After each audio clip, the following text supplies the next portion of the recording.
Senator Griffith is admitted. Thank you. Let me know when we start. All right, we are live. Thank you. Good morning, everyone, and welcome to this joint briefing for the House Appropriations, Health and Human Services Subcommittee and the House Health and Government Operations Committee.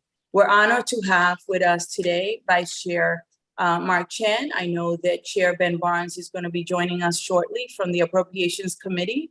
With us today, we are also joined by two esteemed members from the Senate, President Pro Tem Melanie Griffith, and we're going to be joined by the Senate Finance Committee Chair, Dolores Kelly.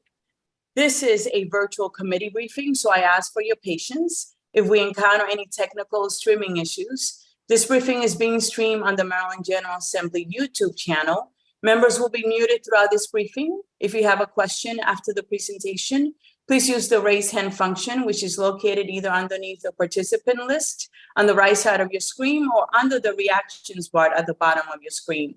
After I call your name, please wait a moment while the committee secretary, which is Michelle, that is with us today, will mute your screen. Remember, even though we are meeting on Zoom, please refer to our usual committee rules of one question and one answer for the panel, not one question and one answer from each individual panelist. Also, please keep your questions shorter than the expected answer, or please keep your question brief.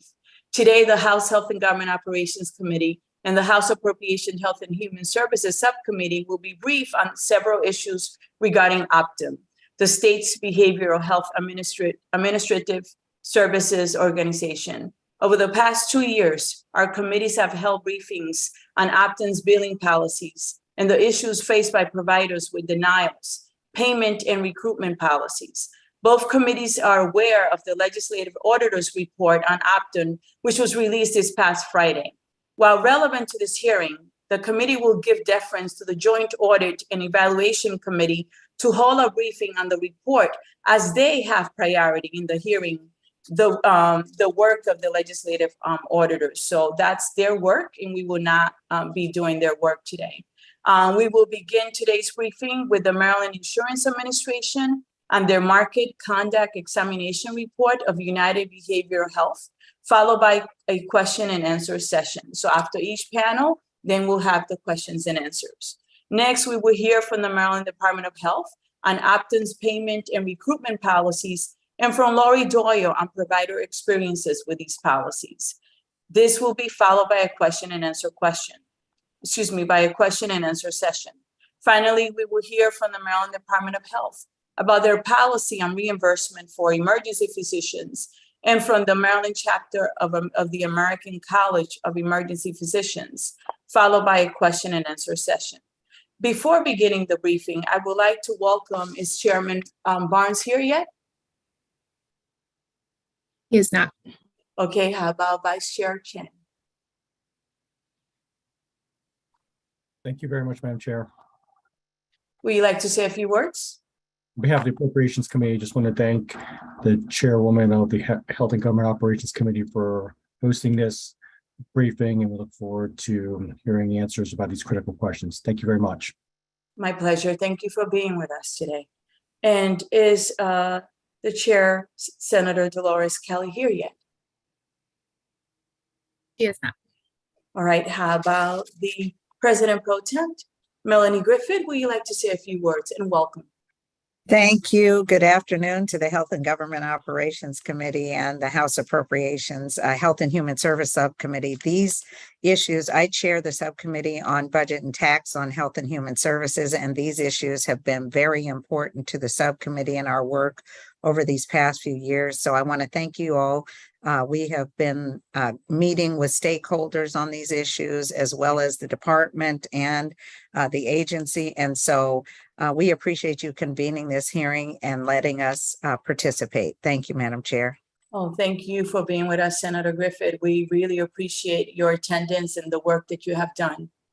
So thank you so much. So on behalf of my Vice Chair, Delegate Ariana Kelly, and I, we are about to start this proceeding. So, we're going to try to keep each portion to 30 minutes or less. Please keep in mind this briefing is scheduled to conclude at 12:30. We will begin with Andrew Tress, the Director of Government Relations for the Maryland Insurance Administration on the Market Conduct Examination Report of United Behavioral Health. Mr. Tress, please begin your presentation. Good morning, President Good morning. Griffith, Madam Chair Pena-Melnick, Vice Chair Kelly, Vice Chair Chang, Chairman Resnick, and members of the Health and Government Operations Committee and Appropriations, Health and Human Services Subcommittee. My name is Andrew Tress. I'm the Director of Government Relations for the Maryland Insurance Administration. I'd like to introduce our panel for today's briefing. We have Insurance Commissioner Kathleen Borain, Van Dorsey, Principal Counsel at MIA, and Mary Quay, Associate Commissioner of Market Regulation and Professional Licensing.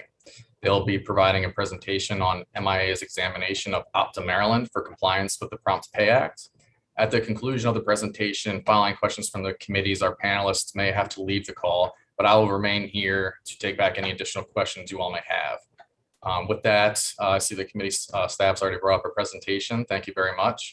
We will begin by hearing from Van Dorsey, who will provide an overview of the market conduct examination legislative framework, followed by Commissioner Borain, who will explain the examination process and describe the final report and consent order. And finally, we'll hear from Associate Commissioner Quay, who will provide an update on the compliance of the consent order. Thank you. Good morning, everyone. Van Dorsey on behalf of the MIA. Good morning. Just very quickly, just so you have sort of a background of what a market conduct examination entails. It's pursuant to Title II, Subtitle 2 of the insurance article. The topics can be varied. It can be anywhere from something like the total business practices of a company, or it can be more targeted, such as it was in this case. The company, when a market conduct exam is issued, is required to make its documents and other materials freely available. You want to go into the next slide. Freely available to the MIA, and the MIA in turn is required to keep those materials confidential. Next slide, please. The MIA is required to issue a report of its examination with regard to the facts and conclusions it reaches. When it issues an initial draft examination report, it provides it to the company, as it did in this company. The company then has 30 days to request a hearing. If a hearing is requested, then the commissioner is required to have the hearing or confer with the company and try to work out their differences. Next slide, please. The MIA can modify the initial draft report, and if it's satisfied with the changes, the company can then go ahead and withdraw its request for a hearing. The final report that is issued often results in an order, usually by consent, that is issued by the MIA commissioner, and that would conclude the matter. The matter that can then be forwarded, usually to other sources, although sometimes the commissioner will make the determination to keep a market conduct exam confidential if it involves particularly sensitive materials. And with that, I think I will turn it back over to Andrew. And Andrew, before you start, I just want to say that Chairman Kelly has joined us. So welcome, Chairman Kelly. Welcome. Yeah. And next, we'll hear from Commissioner Borain on the examination process and the final report and consent order. Wonderful. Thank you. Thank you. And thank you for the opportunity to present on this matter. So in June of 2021, the Maryland Insurance Administration initiated a targeted market conduct examination of United Behavioral Health, which operates in Maryland under the trade name Optum Maryland. The purpose of the examination was to evaluate whether the company was complying with the requirements of 15-1005 of the insurance article, what we refer to typically as the Prompt Pay Act. And when in the course of acting as an administrative services organization for specialty mental health services, essentially under the Medicaid, what we refer to as the Medicaid contract for the Maryland Department of Health.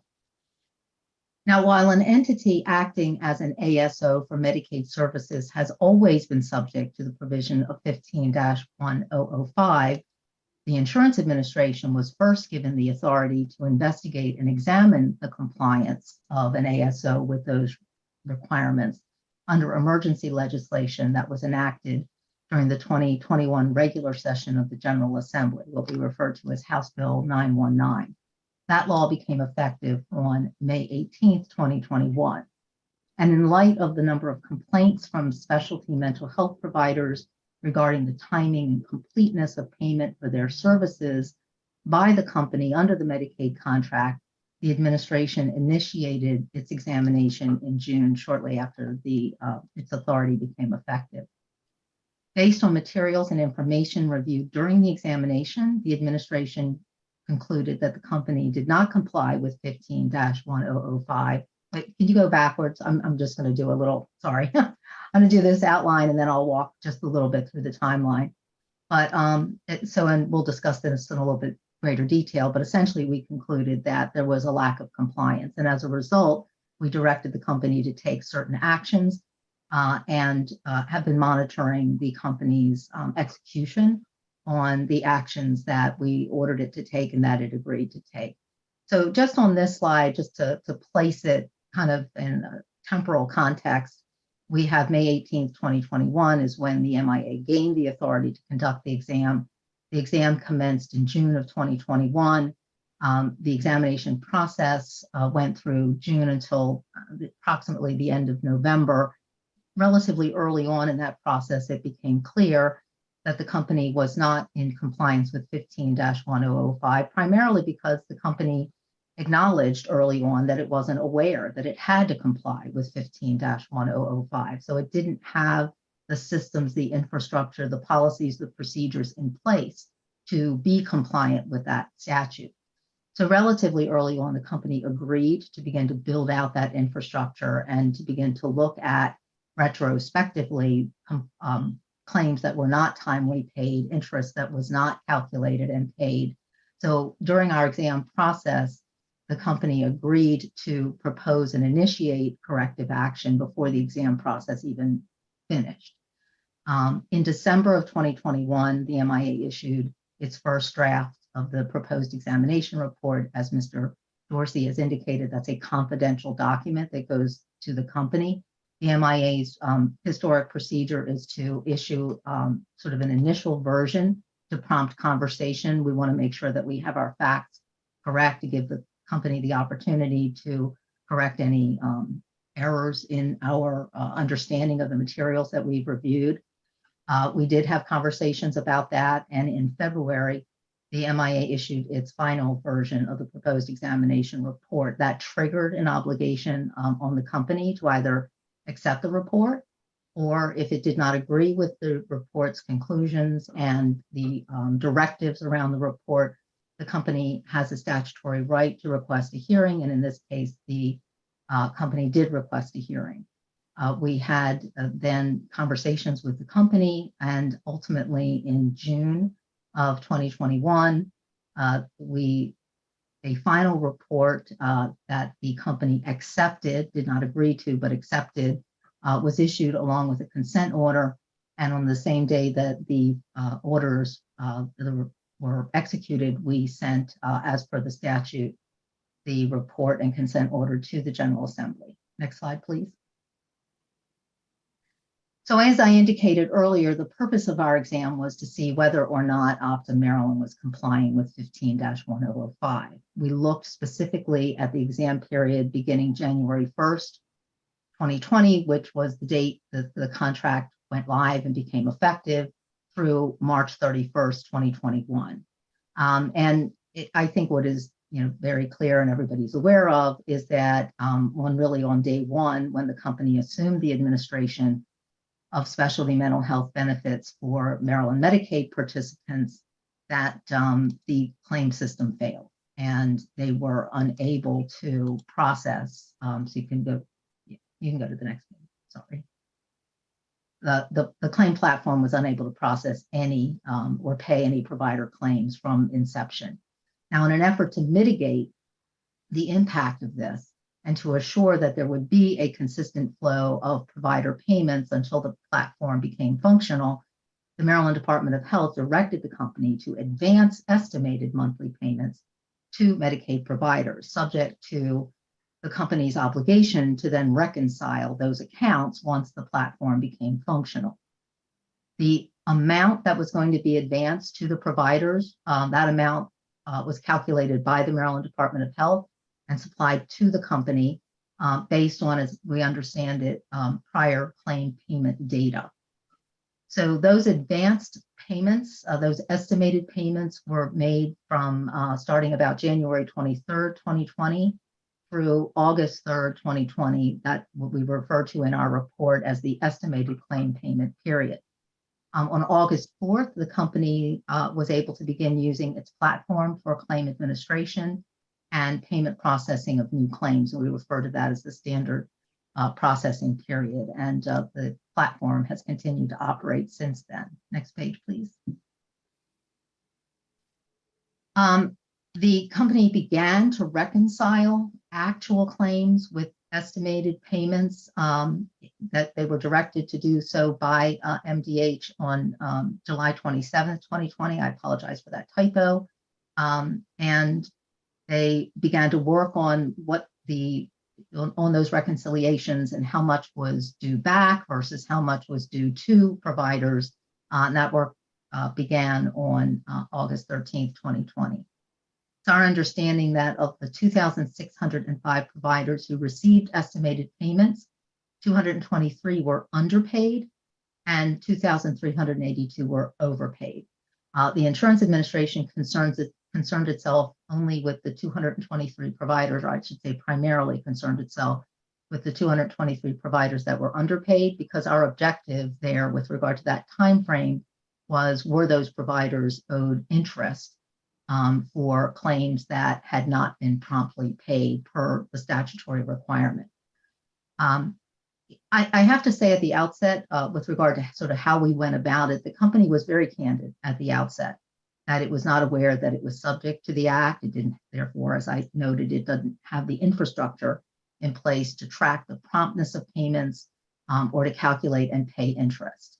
Nonetheless, the MIA did review a sampling of 650 randomly selected files in an effort to quantify the violations and see how pervasive they were. The fact that they don't have an infrastructure in place doesn't mean that in every case they failed to make timely claim payments. So we wanted to make sure, we wanted to evaluate whether actually there was a failure to make timely claim payments. And in this case, if you go to the next page, what our sampling, a review of the samples revealed was that of the 650 files that were reviewed, 312, about 50%, demonstrated one or more violations of the Act. And then this section sort of lays out the provisions of the Act where there were violations that were found, where they didn't pay claims or send notices in a timely manner as required by statute, that they didn't pay interest to providers for claims that remained unpaid after 30 days, that they didn't send notices that laid out the reason for the denial. And again, COMAR, which is the regulation that flows from the statutory requirement, they didn't fully reimburse clean claims in accordance with the regulation. So at a high level, prospectively, the company was ordered to develop corrective action plans to assure compliance. And the company did begin to develop and implement them while the examination was in process.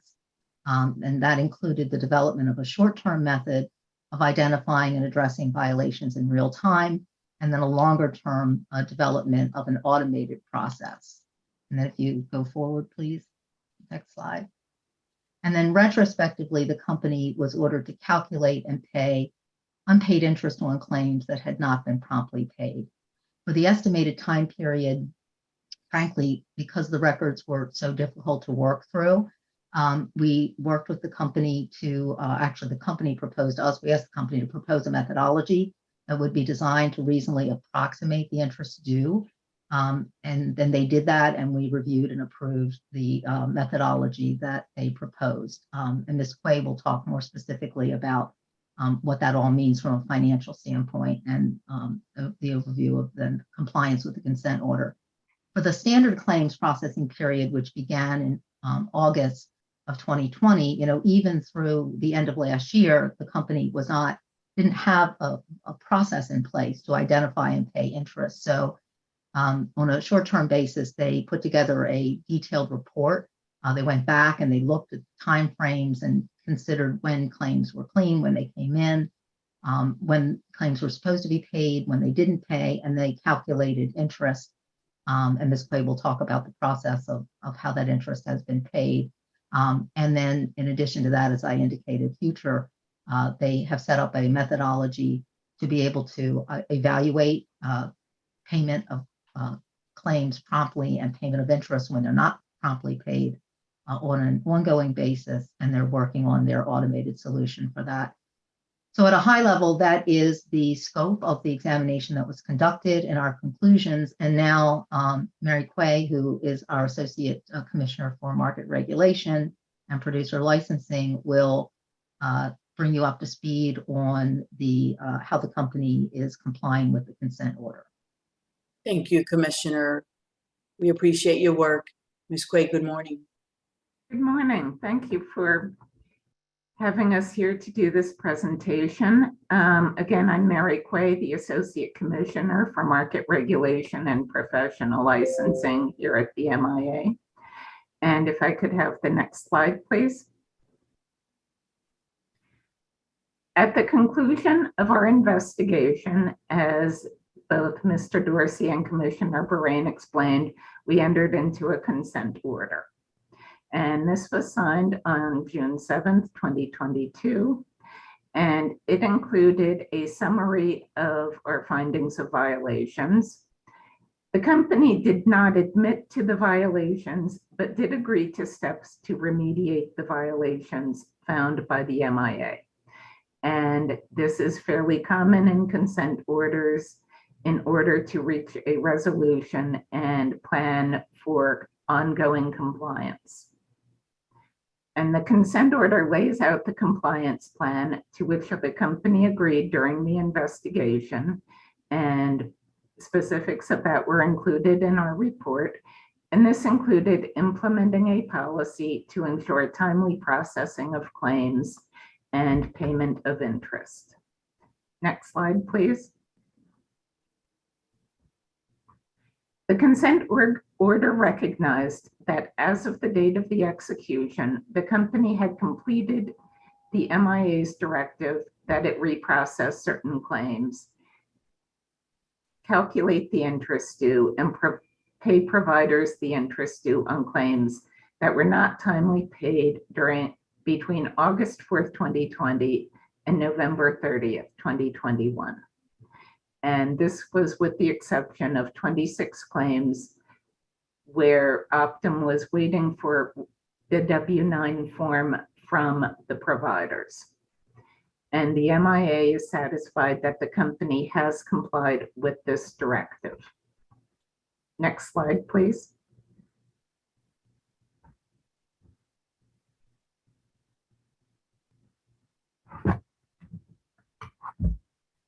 The company was directed to submit quarterly reports to the MIA on progress made to automate the process to identify clean claims that were not paid within 30 days and to pay the required interest. The MIA has received the reports that were required from Optum. Optum is now projecting that the process will be fully automated by the end of the first quarter of 2023. Again, this is the process to automate the payment of interest on claims that are not paid promptly. Because they are not meeting the deadline for the end of 2022, the MIA or Optum will have to submit monthly reports to the MIA beginning in 2023 instead of the quarterly reports. Next slide, please. So the company was directed to create and review quarterly reports of all claims initially received on or after December 1st, 2021 that were not paid within 30 days as required by Section 15-1005G of the insurance article. The reports with proof that interest was paid are to be submitted to the MIA each quarter until the automated process has been implemented. And the company has been submitting the quarterly reports.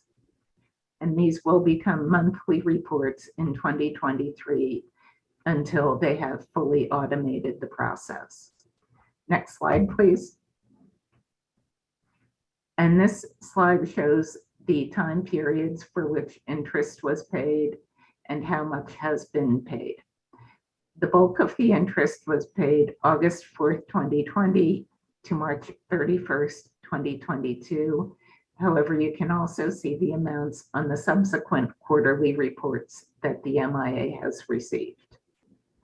And so the total comes to $4,710,545.43. And next slide, please. And this has resources and contact information, and so I will turn it back over to Andrew Tress. Thank you, Ms. Quay. And yes, I also forgot to introduce Jamie Sexton. She's our Director of Health Insurance, Regulatory Affairs, and National Partnerships. She's also part of the government relations team here at MIA. So, please feel free to contact us regarding this or any other issues in the future. And that concludes our presentation. Thank you. Thank you so much for your presentation today. Now, this is the part that we ask for questions from the committee members. We have two committees today, the Appropriations Committee and the Health Committee. I will first ask the Health and Government Operations Committee members if there are any questions. Will you be so kind and raise your hand? And then I would allow Vice Chair Mark Shen to ask the Appropriations Committee as well. Also, the Finance Committee members have joined. Feel free to ask questions. Are there any questions? The first member from our committee that I see is Delegate Terry Hill. Thank you, Madam Chair, and thank you all for being here. This is difficult work. Really simple question. You identified that the vendor didn't understand their responsibility to comply with prompt pay, et cetera.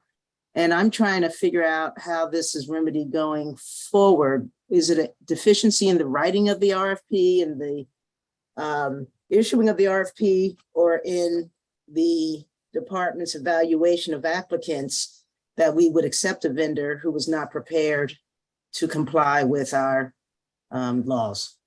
And how do we remedy that going forward? So if I may, I would suggest that from the MIA's perspective, we simply noted the fact that they were unaware. We have now made them aware and we're making them comply. I think that that question may be better directed at the Department of Health. The MIA doesn't play a role in their procurement process or the review of their vendors. And you have no recommendation from your evaluation of what happened here as to whether there was a problem at the start of the gate or a problem in the middle of the process? You have no opinion about that, a recommendation for us as a legislative body?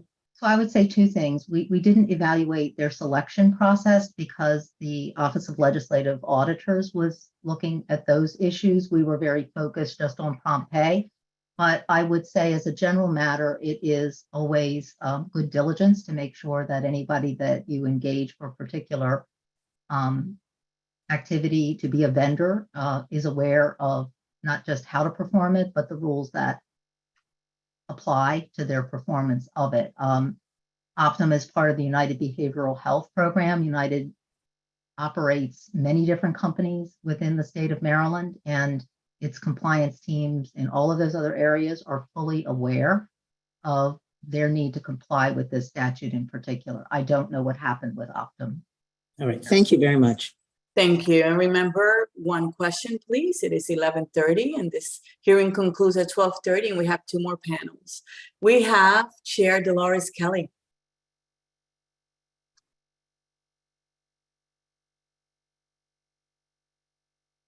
Michelle, is she unmuted?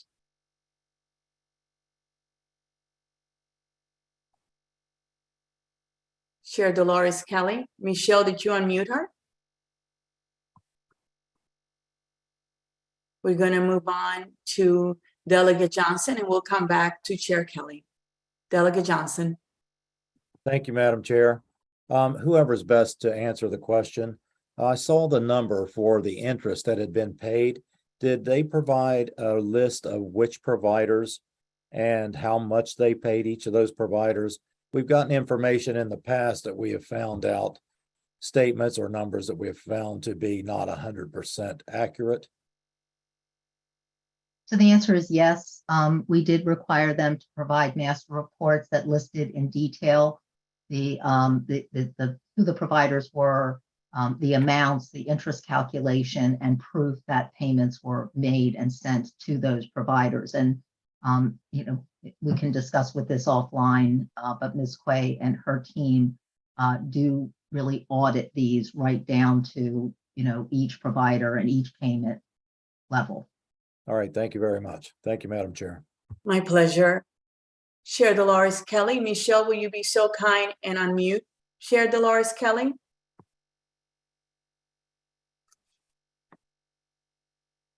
Chair Kelly? Okay, we're going to go to Delegate Bonnie Collison. Thank you, Madam Chair. A really quick question. Commissioner, just to clarify, it is actually the company that is responsible for the interest payments. That financial liability does not fall on the state in any way? Our order was issued against the company, and the company has been sending the checks out. It is my understanding that it is not recouping that interest from the Maryland Department of Health under the contract. They can validate that, but my understanding is the interest is coming from the company only, and that was what our directive was. Thank you. Thank you, Madam Chair. My pleasure. I don't see anyone else.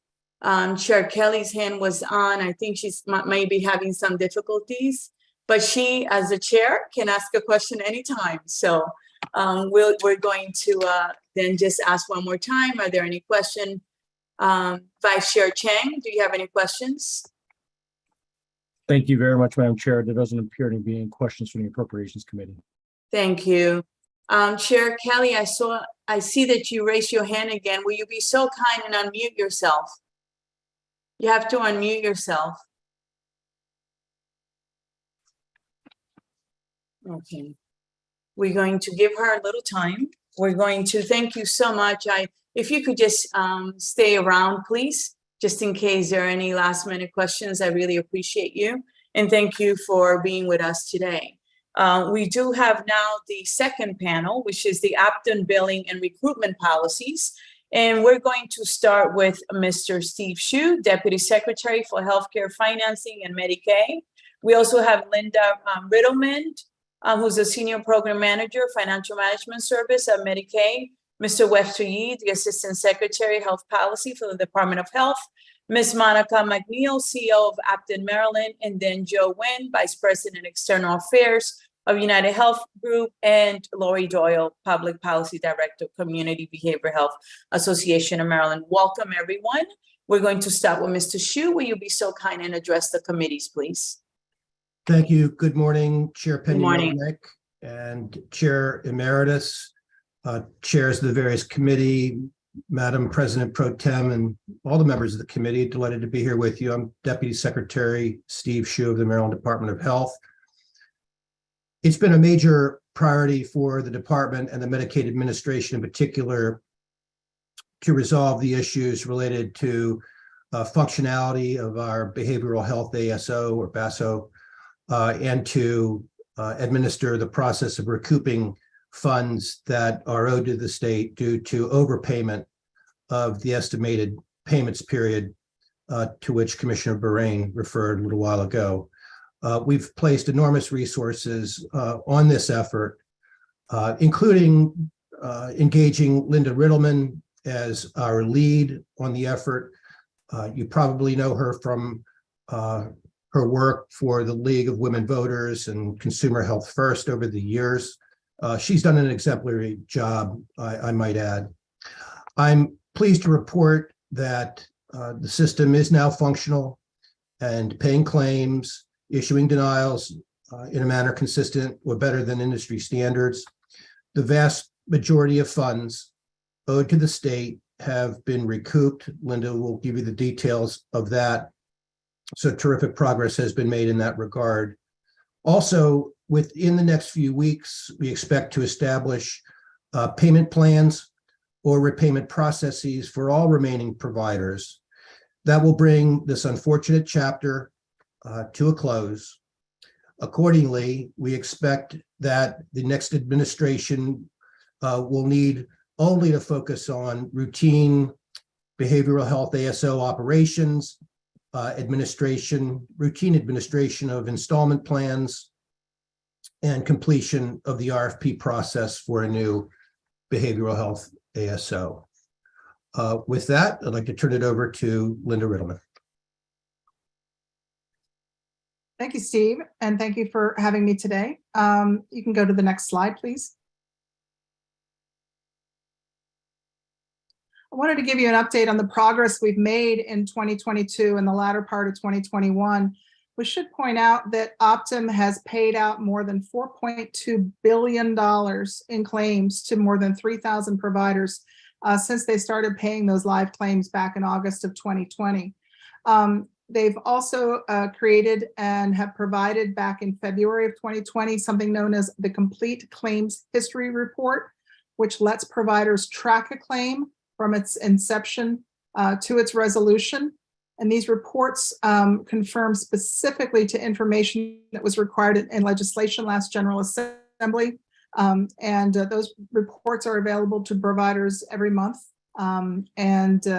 They use them promptly to help reconcile their claims with the reconciliation managers, which Monica McNeil will cover in a subsequent presentation on customer service and support. Claims denials for the estimated payment period. We heard a lot of feedback from providers that they felt there were denials in that estimated payment period that needed to be reworked or relooked at, as you say. So we did that. We've reviewed and reworked them. That volume of claims is now down from 81.7 million to just 39.3 million today in billed charges, which is well within industry standards for that number of claims over that period of time.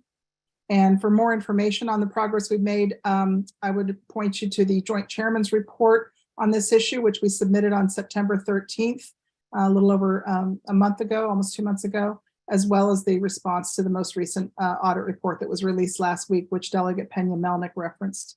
Next slide. Okay, so the update on the estimated payment period. So as Deputy Secretary Hsu mentioned, we've gotten back or recouped and reconciled more than 86% of the original $1.06 billion in estimated payments. Those have been offset now through paid claims, the vast majority of it through paid claims, repayments from providers, or forgiveness. There are currently 912 providers that owe the remaining balance of about $142.3 million after the most current forgiveness.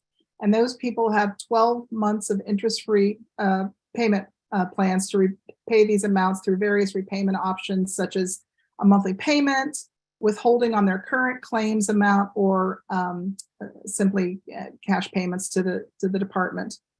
65% of providers of the original 2,606 who owed money to the state have now fully satisfied their debt through payment, claims, or forgiveness. And we anticipate completing the recoupment arrangements by the end of this calendar year and the recoupment process completely by the end of next calendar year as these folks work their way through that 12 months of interest-free payments. Next slide. This gives you a graphical representation of where we started and where we are almost currently. That number 143.5 rather, that you can see on the slide is a little small, but that's a little over a week ago. That's down to about 141.3 now. But as we said, we started at 1.06 billion. You can see on the left-hand side, that's off the graph. Reconciled the first batch of claims to 360 million. About 6 or 7 months later, we were down to 260 million. In January of this year, at the beginning of this graph, we were at 217, and now we're down to a little over 144, but it's actually another $3 million less than that as of today that we're speaking. These charts were done with data from last week. Next slide. Just to give you an idea of the spread of providers, the vast majority of them are in the less than $50,000 bucket, if you will, owing $7 million. The next largest group, obviously, is in that 100 to 500K bucket of $60 million. And the folks in the 1 million or more than 1 million are all actively engaged in the reconciliation and recoupment and have payment plans in place. So those monies are in the process of being recouped. Last slide. And then just to remind you that in July of this year, the Secretary of Health authorized, with some monies that were provided in the budget through DBM, forgiveness amounts of up to $25,000. And we offered that and applied it to providers with balances owed of $25,000 or less. We also gave providers an opportunity to pay their balance down and forgave the remaining $25,000. That was a very popular option. So 1,298 providers have now been forgiven those debts up to $25,000 and totaled $12.3 million as of Friday. The Secretary recently extended that deadline for providers to take advantage of the forgiveness, and we are currently in that open window for the 30 days. It ends on November 18th, and we expect to be able to apply forgiveness to another round of providers. And that's the end of my presentation. Thank you. I know next we have Mr. Webster Yee. Madam Chair, this is Webster Yee. If you want me to briefly address Section 3, I can do it now, or I can. We're happy to take questions in Section 2. Actually, if you could wait for Section 3, that would be great. Thank you. So, is Ms. Monica McNeil, the CEO of Optum, are you going to give testimony this morning, or are you just here for questions? Yes, no, I can chime in here and then I can take questions as well. So can everybody hear me okay? Yes, we can. Okay, awesome. Good morning. Good morning, everyone. Good morning, Madam Chair, members of the committee, and special guests. I'm honored to be here today to represent Optum Maryland and the work that the Optum Maryland team has done and will continue to do to address its challenges from the commencement of our contract in January of 2020. My name is Monica McNeil, as you stated, and I've been in this role as the CEO of the Optum Maryland program since the beginning of this year. Optum Maryland has appreciated the opportunity to provide administrative services on behalf of the Optum, Maryland Public Behavioral Health System since being awarded the contract. Today, I really would like to focus our efforts on the current state of affairs and how we've been moving forward with partnering with MDH and supporting the provider community. In no way at all am I minimizing the unanticipated challenges that we've experienced, and Optum takes full accountability for its part in those challenges. I think we can all agree that there have been several challenges since the inception of the contract. And again, Optum takes full accountability for those areas that are their responsibility. Rather, I want to focus today on going forward instead of rehashing the past, because I think we can all agree that there is no benefit in continuing to rehash something that we cannot change, and that is the past. We can learn from it, however, and Optum has learned from it and is committed to doing better going forward in order that we may keep the focus on what matters most, and that is taking care of the mental health and substance use disorder needs for our Maryland participants. So I would like to just address really quickly the Maryland Insurance Administration presentation And as noted, Optum Maryland has agreed to the conditions of the consent order and the remedial measures contained within it. As also mentioned, there have been interest payments made in the total of $4.7 million since March. And we will continue to pay interest on claims in accordance to the requirements of 15-1005 of the insurance article. As it pertains to Optum's performance, operational performance, as Linda mentioned, since August, we have made payments of $4.2 billion in claims. Year to date, we have met our contractual obligations for operational performance metrics for claims turnaround time, provider and participant service levels, as well as authorization turnaround times. In fact, our average process days to process a claim is 7.89 days year to date. Optum has and will continue to engage the provider community to support reconciliation and recoupment activities. We don't want you to feel that you're alone in this process. We are here to support you and provide you the information that you need to reconcile and help you with your recoupment efforts. So we will continue to do that through the use of our reconciliation managers. Our provider call center is always there to help as well. Our provider relations team is there to help as well. We will continue our recurring informational meetings that we have. We will also continue putting alerts out on our provider portal. We will continue written correspondence. In some cases, we've needed to mail correspondence direct to providers in addition to providing information on the provider portal. And we will continue to convey the critical information through any ad hoc call campaigns as necessary. Our reconciliation managers have fielded over 12,000 emails and will continue to do so. They've also held over 8,000 provider meetings since the reconciliation process has started, and they will continue to do that as well. We also continue to suggest that any providers who are not currently engaged with their reconciliation managers do that because they are there to help. Our turnaround time is typically 1 to 2 days, even though we set the goal for ourselves to have a turnaround of 3 to 5 days.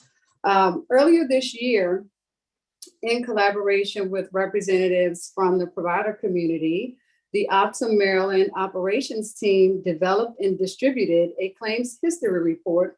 You heard Linda Riddleman mention that, but these reports are designed to help the providers understand all of the claims associated with the recoupment period or the recoupment amounts.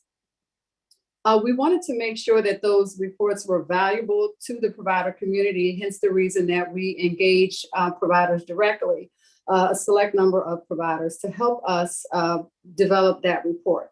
So we did that, and those reports were released, and as Linda mentioned, are still available to providers as needed. Also, as recently as a couple of weeks ago, we've had an additional request from the provider community to expand some of the information contained within the claims history reports. And we've taken that under advisement and we'll be working on that. As part of our claims adjudication process and through the administration of claims rules, authorization guidelines, and other factors that go into the claims process, there have been anticipated and unanticipated denials experienced by the provider community.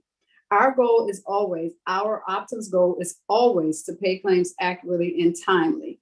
So in cases where there has been a mistake on Optum's part pertaining to denials in accordance with standard industry operations, we have taken and will continue to take accountability to have claims reprocessed accordingly.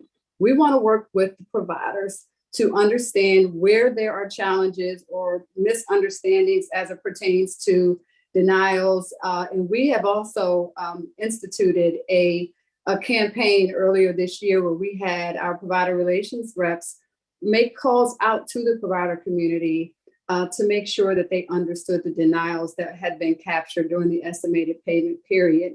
As Linda mentioned earlier, that started at $81 million, down now to $39 million, with a denial rate that is consistent with industry standards.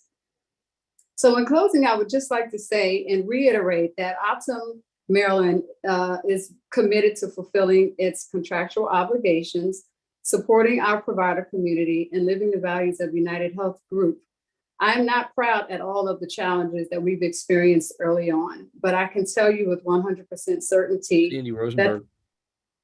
that the team Good. working on One this. second, please. Delegate Rosenberg, mute yourself, please. Thank you. Go ahead. Okay, I'm sorry. I am not proud of the challenges that we've experienced early on, but I can tell you with 100% certainty that the team working on this contract day in and day out remain committed to making this a better experience going forward. As noted, our claims are being paid, the core operational metrics have been achieved, providers are being supported in numerous ways, and we will continue to partner with MDH and the provider community to resolve deficiencies as we move forward. Thank you for your time and attention. Thank you for being with us today. Next, we have Mr. Joe Nguyen. Good morning, Madam Chair. Good morning. I don't have slides today and I'm not presenting today. I'm here to support Monica and the department and field questions from the committee and committee guests. Thank you very much for being with us. Ms. Lori Doyle. Thank you, Madam Chair. My pleasure. Lori Doyle here on behalf of the Community Behavioral Health Association of Maryland, representing 107 provider organizations. The past almost 3 years have been very tough on behavioral health providers. Many of you have seen the legislative auditor's report on Optum that I know isn't the subject of today's briefing, but I think one of the auditors said it best, and I quote, "This was a disaster from the beginning to the end," unquote. And unfortunately, we as providers won't see the end for another 2 years. Like other providers, we were hit with the pandemic and continue to deal with the aftershocks, including an exacerbation of the severe workforce challenges that already existed pre-pandemic. But unlike other providers, we were simultaneously hit with Optum, and that took a significant toll on our providers and further worsened our workforce crisis. You know the story of Optum's incompetence and their inability to meet contract deliverables. So what it boils down to is that we had a vendor who couldn't do the job and a department that wouldn't hold them accountable. And unfortunately, providers and the people we serve were just collateral damage. Next slide, please. We thank this committee and the General Assembly for passing legislation 2 sessions ago that gave the MIA jurisdiction over Optum in terms of enforcing the prompt pay statute that's been on Maryland's books for some time. We also want to thank the MIA for their market conduct exam. We know it's extremely difficult to track claims under Optum's convoluted system. As a result of the market conduct exam, MIA placed Optum on a corrective action to pay interest penalties and to do so automatically. Unfortunately, as you've heard, this is still not happening. Meanwhile, payment delays continue. Optum is still working on fixes to large buckets of claims. In addition, one of their sub-vendors experienced a HIPAA breach that impacted claims submitted this past June. We still have no word on when to expect payment for these claims, nor have providers received interest penalties for more than 1,000 days later, much longer than the 30-day window required in statute. As you know, we're now faced with unprecedented demand for behavioral health services, so I wanted to update the committee on the health of the provider community. Providers are now paying back money for the estimated payment period, which was, of course, the first 8 months of 2020, and in many cases, this is money that they don't owe. Some providers were in a financial position to avail themselves of the $25,000 the legislature fenced off for debt relief in last year's budget. But in order to be eligible for the $25,000, a provider had to pay off their debt in full. Others could not do that and are now having future claims clipped until they have repaid the money that the department thinks they owe. This clipping will go on for a year. Anything still outstanding is expected to be paid in a lump sum by the provider at the end of 12 months, or the provider will be turned over to collections. This process is placing some providers in extreme financial hardship and threatens them with ruined credit, once again, through no fault of their own. Next slide, please. In case you're under the impression that Optum's problems are fixed, I'm here to tell you today that they're not. We have notified MDH on numerous occasions that Optum's system fails HIPAA compliance testing, and this is an issue that was raised in the legislative audit. The department itself identified in joint chairman reports numerous security flaws and Optum's failure to meet 11 of 12 service level agreements. Optum continues to overutilize manual processing, well above industry standard, as a workaround to its system's dysfunction, And that leads to a much higher error rate than with automatic processing. And maybe worst of all, does not lend itself to system fixes. So that means that each provider must report their own issues and work through resolution with Optum. That process is extremely time consuming. Most recently, Optum made an upgrade last week. Since that time, providers have reported an inability to submit authorization requests due to being kicked out of the system or receiving blanket denials. Others report that their auth requests are sitting in limbo, unprocessed for extended periods. And now we're hearing from providers that they're unable to submit claims for certain services. This system is far from fixed, and we still have 2 more years of it. Next slide, please. As I noted earlier, community behavioral health providers were facing workforce shortages prior to the pandemic. And of course, the pandemic only worsened the situation. But Optum has had a direct role in exacerbating our workforce crisis. Because Optum systems failures have been placed squarely on the backs of providers, we have had to spend additional time and money, neither of which we have to spare, on billing staff to track and follow up on claims payment and authorization issues. Every dollar spent on billing or back office staff is a dollar we can't spend on clinical workforce. That leads to wait lists for services and of course, a worsening of client symptoms as care is delayed. Final slide 5, please.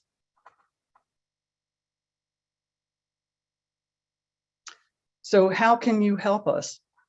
First and foremost, if you've heard nothing else of what I've said today, please hear this. Optum's contract runs out at the end of calendar 2024. The new RFP must be finalized and a new vendor chosen long before then. We cannot risk extending Optum's contract by even a day.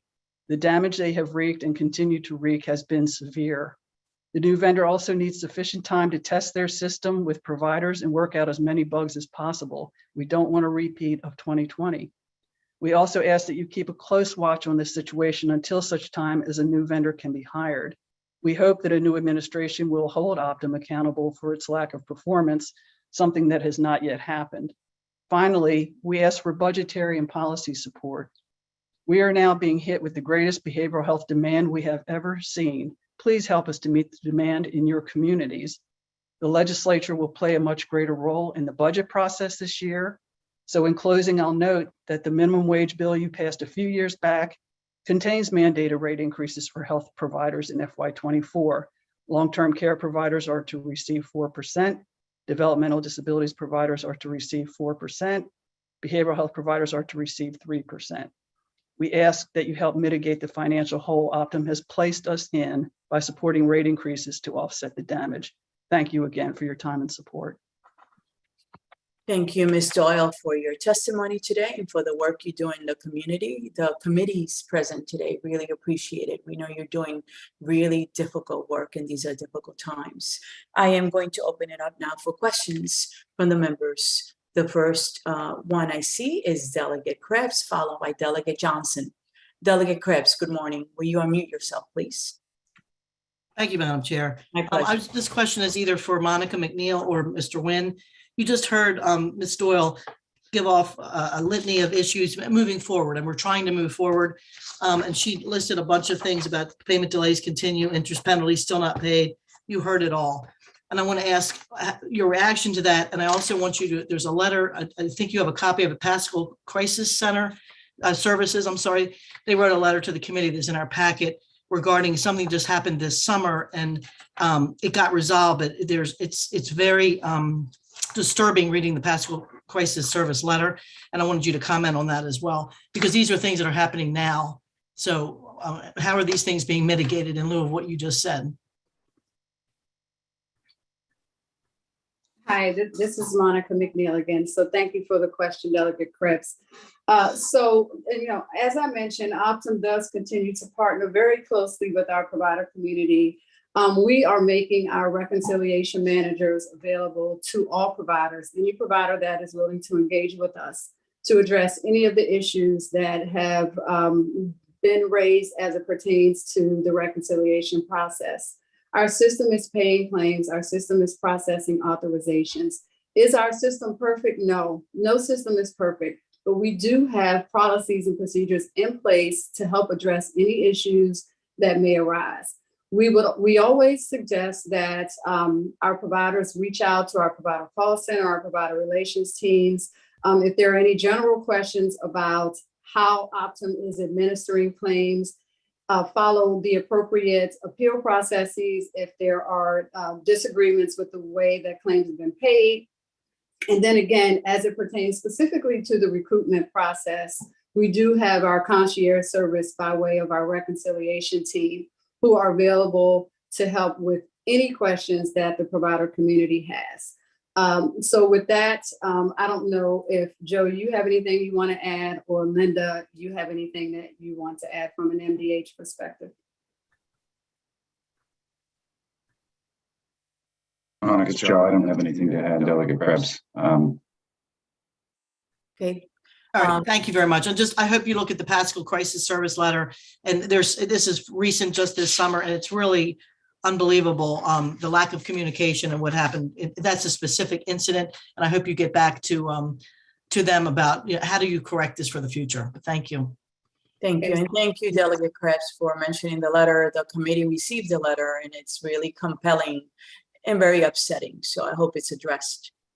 We have next Delegate Johnson, followed by Delegate Rosenberg. Thank you, Madam Chairman. This question is for Lori Doyle. Ms. Doyle, have you informed Optum and the department of the dysfunctions that you discussed here today? And is there any thought process that any of this is a problem due to the reflection of the behavioral health carve-out that we have? Thank you, Delegate Johnson, for those questions. Yes, we have informed Optum and the department. In fact, CBH meets with the department and Optum every Wednesday. CBH and other stakeholders meet with the department every other Wednesday, and CBH and other stakeholders meet with Optum and the department 2 Tuesdays a month. So this is an ongoing back and forth around these issues that have yet to be resolved. And in terms of, I guess, the question regarding the carve-out, we've been in this carve-out system since 1997. It has worked very well. In fact, our state has been seen as a leader in behavioral health services in the public sector. This is our 4th Administrative Services Organization, or ASO, and this is the first time we've seen anything to this magnitude. I think, unfortunately, the state picked the wrong vendor, a vendor who was not up for the job. I think there are some lessons to be learned in procurement that cheap doesn't always mean good. So the lowest bidder is not always the best bidder, but it's not the bones of the system, it's the wrong vendor. Thank you. Thank you, Madam Chair. My pleasure. We're also, I just want to remind the committee and the viewers that we're also joined by the Finance Committee Chair, the President Pro Tem of the Senate, and the Vice Chair of Appropriations as well. We have also next Delegate Rosenberg, followed by Delegate Collison. Delegate Rosenberg. Thank you, Madam Chair. My question is for Lori Doyle. You spoke very justifiably about the urgency of making sure that there is a transfer to a new entity upon the expiration of the current contract. Do you have suggestions or recommendations for us as to how best to accomplish that, and how to use the procurement process to have a better provider the next time? And if you don't have that now, please do give it some thought and provide it to us. Thanks, Delegate Rosenberg. We actually have submitted, the department actually asked for feedback, to their credit, on the RFP process and how it could be strengthened. CBH did submit recommendations in that regard. We'd be happy to share that with you. And I think the whole notion of due diligence, and I think you'll see this in the legislative auditor's report, of doing the due diligence on the vendors and how they have operated in other areas, and also how the evaluation of the different vendors and proposals is marked and guided. So we think that, the biggest thing is, again, year after year, we're seeing the lowest bidder chosen. And as we all know, just because something is lower cost doesn't mean it's greater value. Thank you. Thank you. Next, we have Delegate Collison, followed by Delegate Hill. Thank you, Madam Chair. My question is for the department, and it follows the immediately preceding question in terms of how the department believes this RFP process is going to unfold at this point. And knowing that we're going to be transitioning into a new administration very soon, what role will the current administration play in the RFP process? How far will it go before it is, or do you anticipate it will go before the new administration comes on board in January? Delegate, I'm happy to take a first crack at that, and perhaps my colleagues will want to add to my remarks. The role of this administration will be to complete the RFP and to post it publicly. Our goal is to have that accomplished by the end of the year. Our responsibilities will end at that point. The next administration will be responsible for selecting the new BASO. That should happen sometime in the middle of next year, perhaps next summer.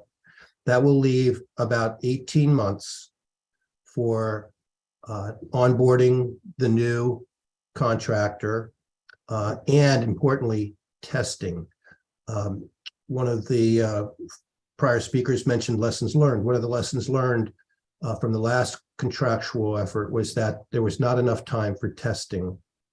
And a lot of these issues that we're talking about today were not identified and would have been identified over the course of a longer period of testing, which is why, much as I respect and admire Ms. Doyle, I don't think we want to, I think it'd be inadvisable to accelerate the RFP process, because the only realistic way to accelerate it, in my opinion, would be to cut into that testing period. And I don't think we want to repeat that mistake in the past. Thank you. Next, we have Delegate Hill. Thank you, Madam Chair, and thank you all for being here. Ms. Riddleman, this question is for you.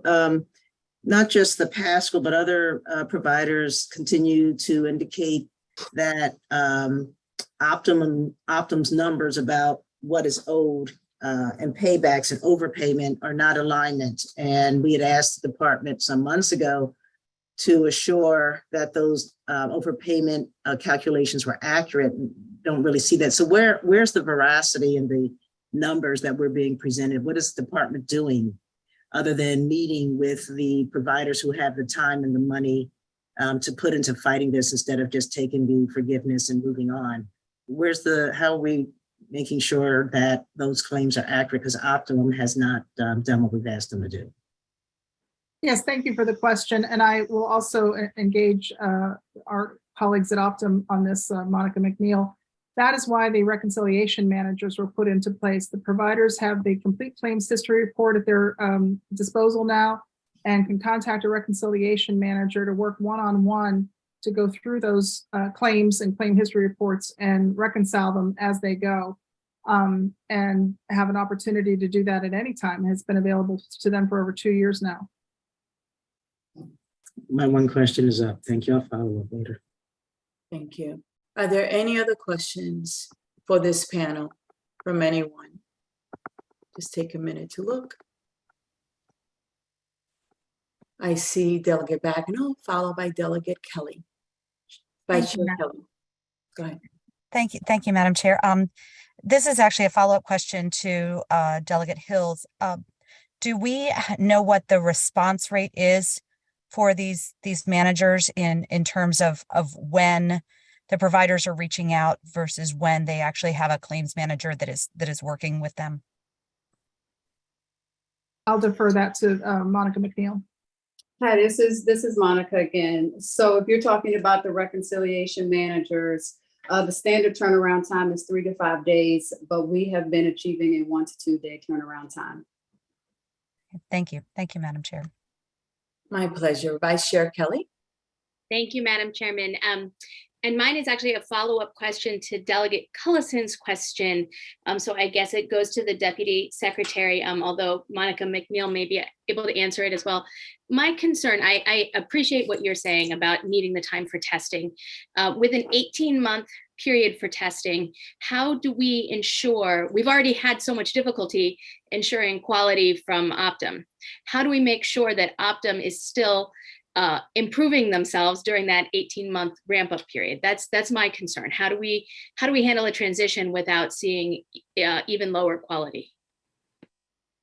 They remain our contractor and have contractual obligations to perform their appointed duties.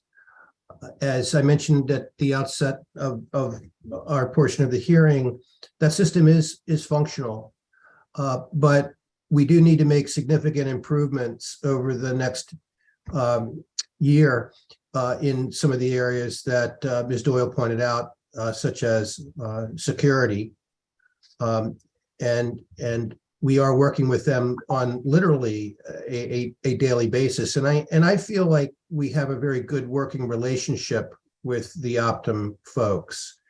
I've come to the conclusion that these are systems problems, largely attributable to subcontractors to Optum, and are not the result of a lack of effort or a lack of caring on the part of Optum's team.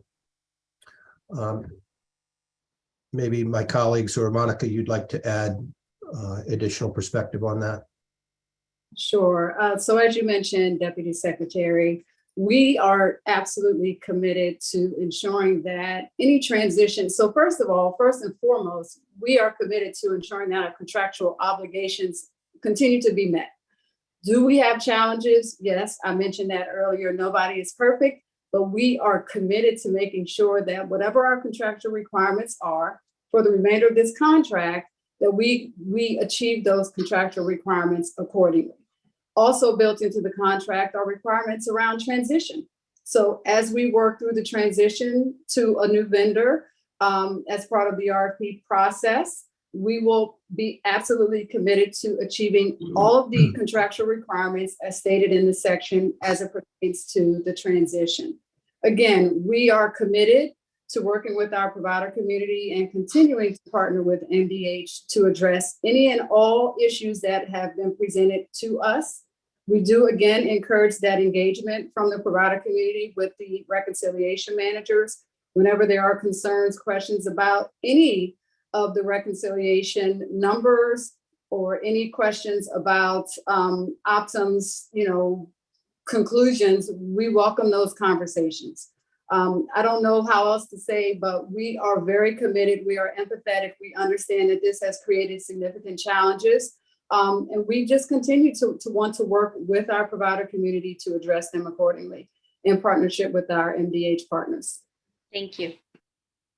Thank you, Vice Chair Kelly. We have a question from our Chair Emeritus, Pendergrass. Thank you, Madam Chair. The question is for Steve Hsu. I listened to the information. I hear one person trying to say we're doing the best we can, and another person trying to not lay too much blame here and there. But in the end, this is a contract that was written by the health department. This is a contract that was overseen by the health department.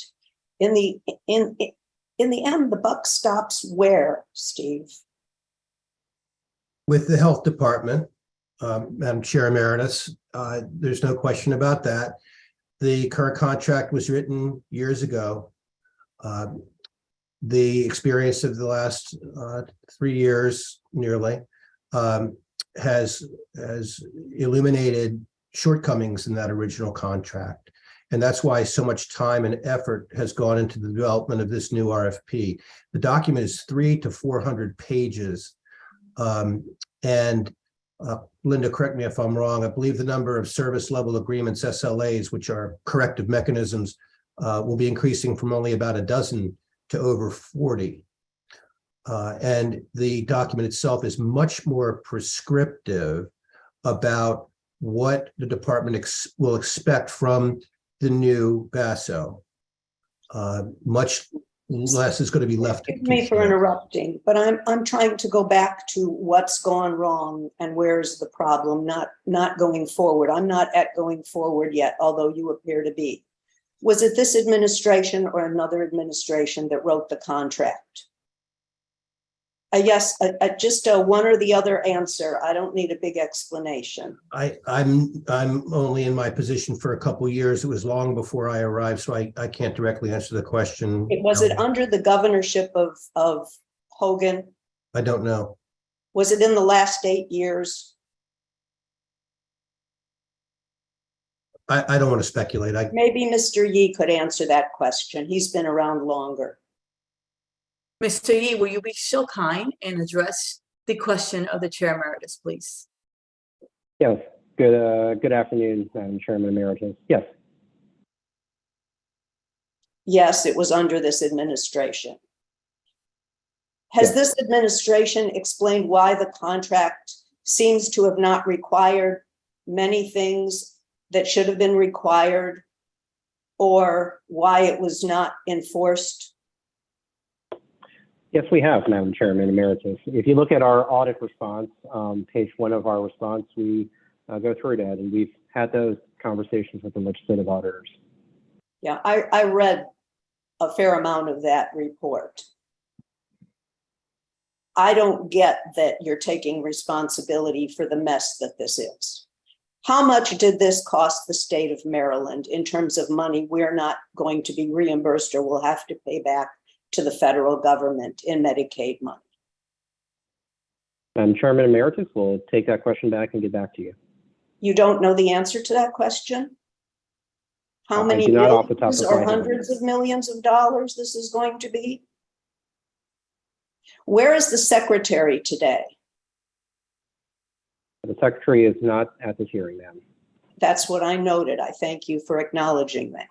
Do you think that this problem rises to the level of the Secretary of Health, who has been either a deputy secretary or a secretary or an acting secretary through the whole process?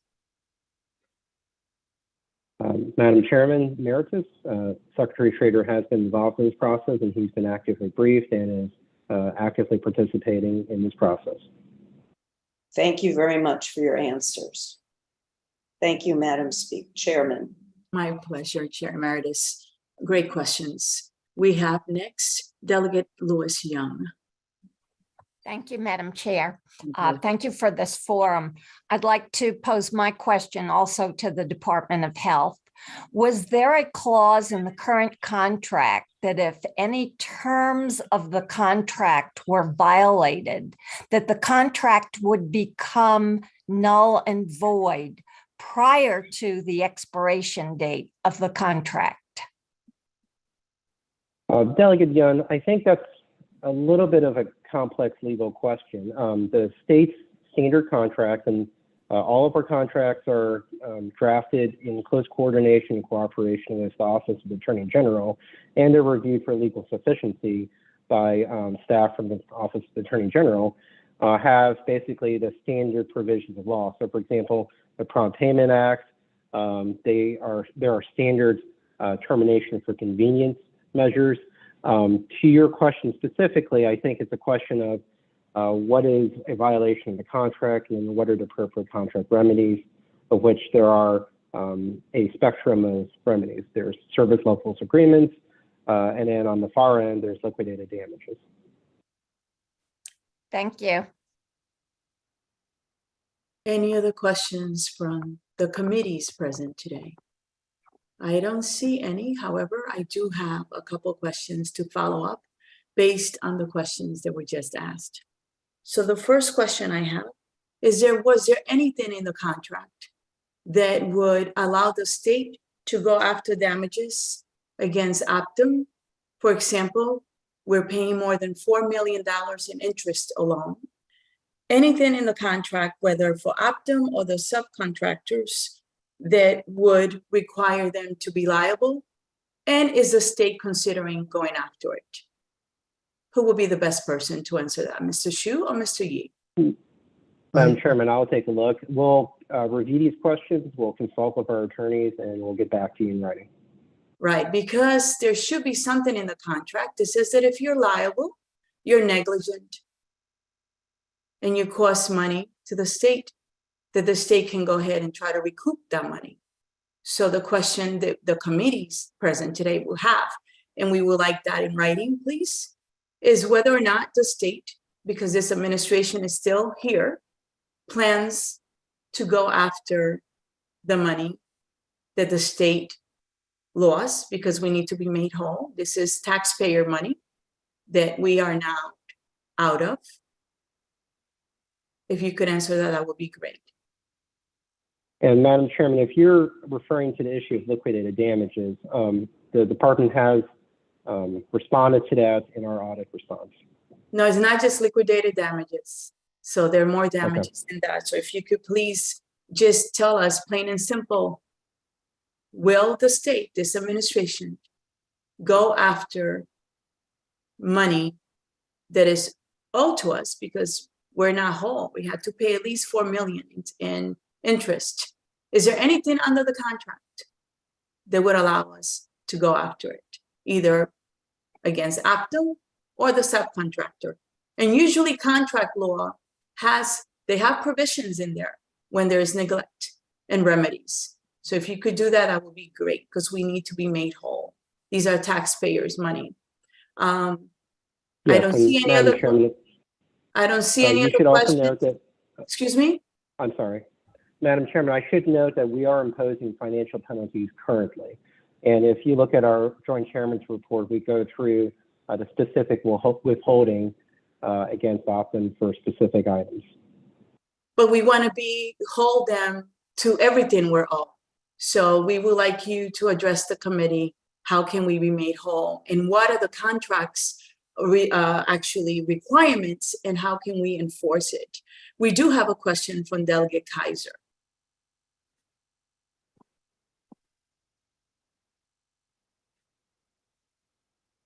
Delegate Kaiser, can you unmute yourself, please? Oh, yes. Thank you. My connection went out. Thank you, Madam Chair. The question you just asked that included the reference to subcontractors makes me wonder, and I guess the question to Optum of if in this process, if any subcontractors were let go, and if a subcontractor performed in the way some people are describing how Optum was at the beginning, did you let them go for those types of errors? Hi, this is Monica McNeil. So as it pertains to the terms and conditions of our contracts with our subcontractors, that is more of a legal matter that I would prefer to discuss offline if we need to have an offline discussion about that. Okay, thank you. We'll honor that. So seeing no other questions, we're now going to go on to the third panel, which is Optum Policy on Emergency Room Physician Reimbursement.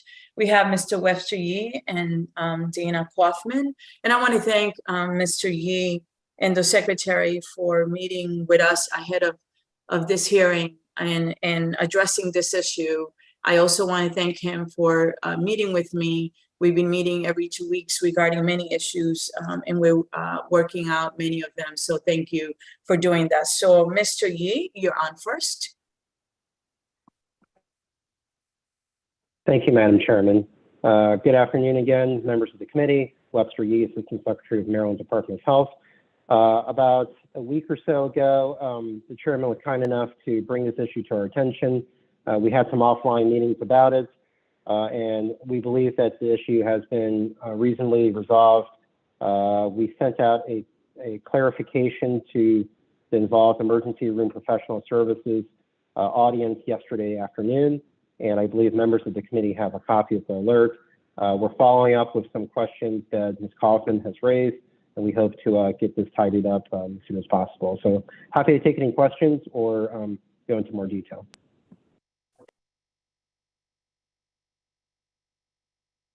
Ms. Kaufman. Thank you very much. Chair Penemelnik, members of the committees. My name is Dana Kaufman. I'm here on behalf of the Maryland chapter of the American College of Emergency Physicians. We did receive what looks like to be a clarifying transmittal, but I want to be very clear on a few things.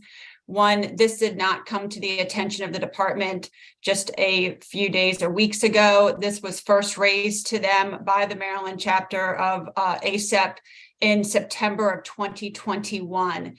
In August of 2021, there was a transmittal released, which stated that if services were being provided, they would only be reimbursed in the public behavioral health system if they were done by an individual or a provider that had a psych specialty. What was omitted from that transmittal was emergency room physicians. After several conversations with the health department in September of 2021, another transmittal was distributed in October of 2021, which actually stated that emergency room physicians should bill the MCOs, which was incorrect and not aligned with Maryland law. Another transmittal then came out in December of 2021 that did include emergency room physicians as long as they were certified in emergency medicine, and it maintained the other providers of having to specialize in psych treatment. When we realized that December transmittal was still in effect, we did contact the health department in July of 2022. We want to thank you, Chairman Penemelnik, for your bringing the parties together about a week ago to have further discussion. So this has been going on for about 14 months, and this is where we're at right now, because I know we're short on time. I took a look at the clarifying memo that we did not receive until about 9:45 last night, and here's the issue. Emergency room, and I think we almost have to step back a little bit. Emergency room practices are contracted by the hospital. They are not employed directly by the hospital, and emergency room physicians, or practices I should say, are staffed with both physicians that may be certified in emergency medicine but may just be board eligible. They can also include pediatricians, nurse practitioners, or physician assistants, and they all practice under that emergency room practice. The issue that I'm still seeing in this transmittal or this clarifying transmittal is it still states that, for example, a nurse practitioner has to have a specialty in psychiatric mental health certification.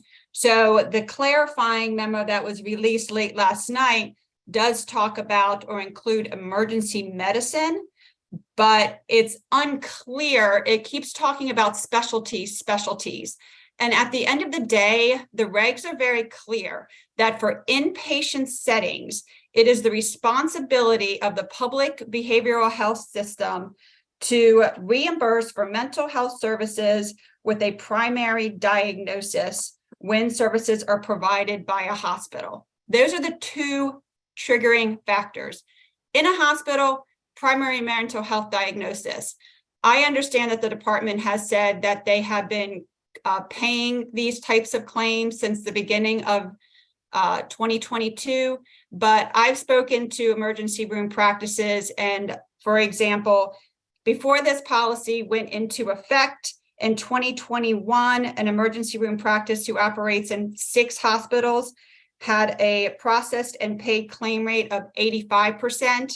As of August 26, 2022, for 2022 claims, it's 53%. That's down 30%. So we still think that there is issues that need to be resolved. It's again been going on for 14 months. All we're asking is that emergency room practices, and I'm saying practice because again, it's broader than just emergency room physicians, are paid for the services they provided. At this point, we have seen denials now for primary mental health diagnoses such as anxiety disorder, major depression, schizoaffective disorder, delusional disorder. I can keep going on. They are the front lines. We all know that we have a behavioral health crisis. The crisis gets exacerbated when we don't pay for the services in our ER. And that's all we're asking. So we will continue to work with the health department, but we've been trying to do that for 14 months and get resolution. And many of these practices are now 6 figures waiting for payment of denied claims. Thank you. Are there any questions regarding this matter? Delegate Kelly, Vice Chair Kelly, followed by Delegate Hill. Thank you very much, Madam Chairman. I think my question is to, I have one question, so I will ask it to Mr. Yee because I think Dana explained the problem clearly. I'm going to try and reframe what I think I heard because you have been very helpful in trying to get us to resolution here. And I think I don't want to speak on behalf of the whole committee, but I imagine there's great concern that we make sure the folks who are working in our emergency rooms, providing the front line of behavioral health care, are getting paid.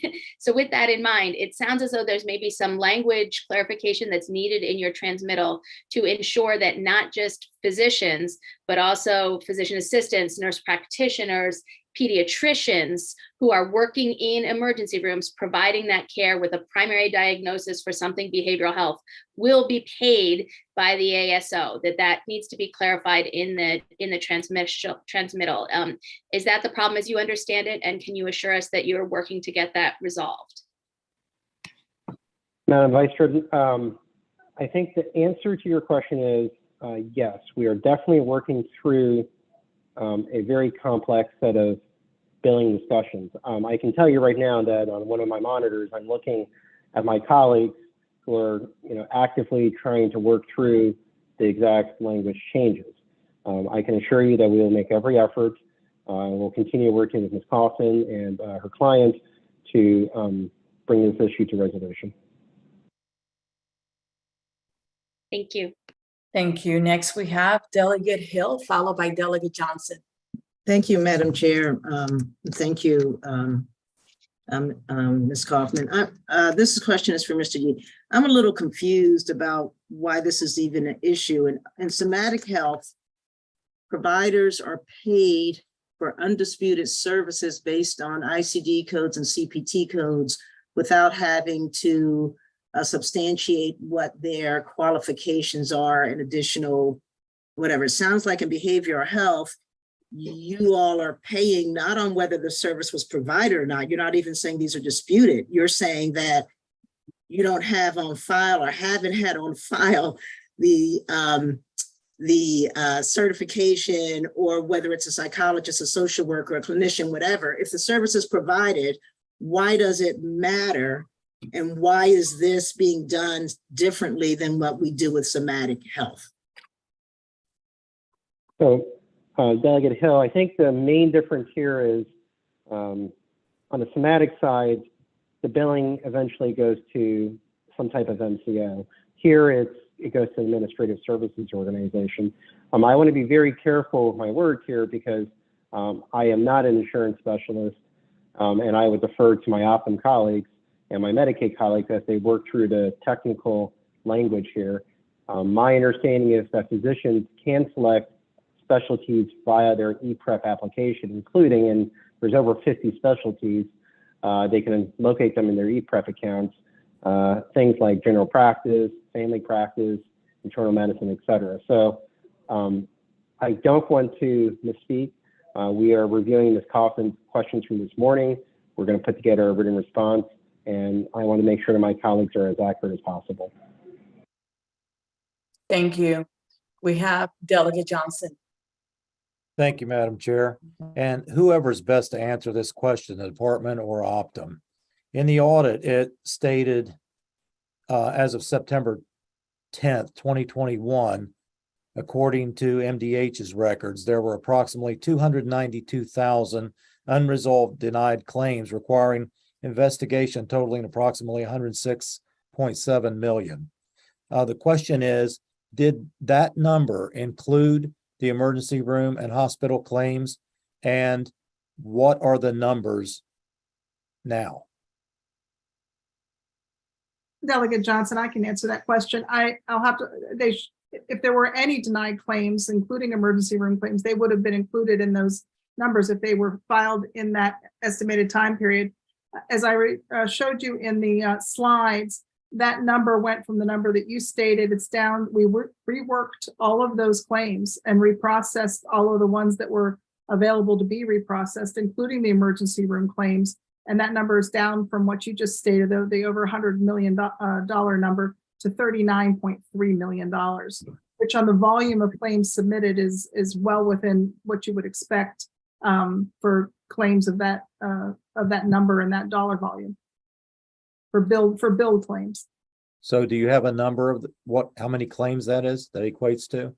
I don't have a number for the number of claims. I don't know if Monica does, but I off the top of my head, I don't know the exact number of claims that is, but I can follow up and give that to you. Because that's approximately a third of the dollar amount. So, you know, if that equates, if that's relative, then that's still a large number of claims. It's a third of the original dollar amount, yes, but it's well within the what you would expect for that period of time in terms of the volume of claims overall that were submitted. Don't forget, that's out of $1.06 billion that were paid out, and almost that much money that was as submitted in claims to offset them. Thank you. Thank you, Madam Chair.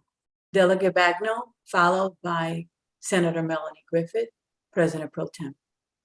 Thank you, Madam Chair. I just was trying to get some clarification based on Delegate Johnson's question and Delegate Hill's, because our understanding was from Ms. Doyle that the certification codes weren't altered before 2021. But Delegate Johnson was asking about the reimbursements going back to 2020. So can you just clarify, you know, where that disconnect is, or what the time frame is in terms of the reimbursement claims? Yeah, I'll have to go back and look at some records to make absolutely certain that I answer you specifically and clearly on that. I don't want to talk off the top of my head and misstate something, because there the timing of the different transmittals and when those policies were enacted and then rescinded will impact that. So let's get you a clear answer and a timeline on that. All right. Thank you very much. President Pro Tem Melanie Griffith.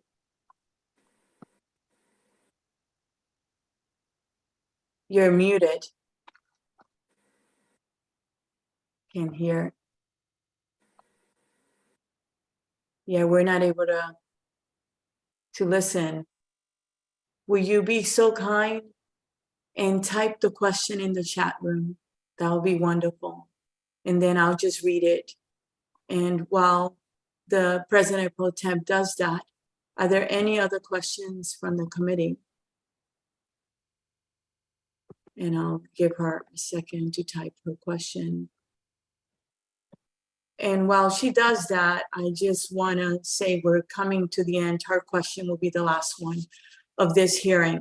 I think it was very clear from the legislative auditor's report in Optum that the blame is on the health department, and they stated it clearly for the lack of oversight and supervision. So I have a couple of questions, a couple of comments that I'd like to make, and some outstanding requests that the committees are going to be requesting. So the question that the President Pro Tem has is for the department. She says, I think just making sure we're not losing federal funds throughout this claims and reimbursement process. So are we losing federal funds throughout this claims and reimbursement process? Who can Madam answer Chair, that question? both Madam Chairs, we are looking into that question. That was a question similar to what Chair Emeritus Pendergrass had asked.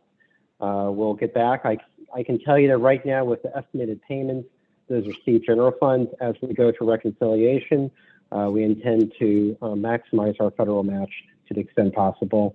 I can tell you that we are losing some enhanced matching funds, but again, to the Chair Emeritus's question, we are working on getting the answer.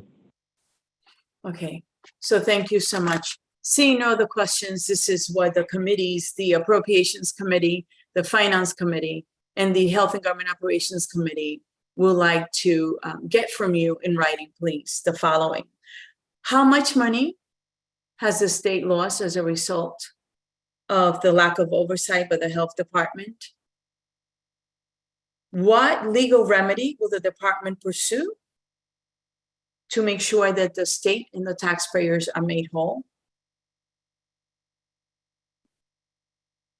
And will you please forward that information to all three committees? And the final one is, how much money are we losing in federal matching or any other funds because of it? So we want to know, first of all, how much money are we losing from the federal government because of this neglect? How much money are the taxpayers in Maryland out, right? And what is the plan to pursue to make sure that we're whole, and to look at the contract to see if there are any remedies in there? And if you will be so kind and forward that information to the three committees. We do appreciate you coming here today and giving us the information that that we need to do our job. I want to thank the members of the committee for making the time today and for your questions. And I want to thank staff for preparing us for this hearing. You have a great day. Take care.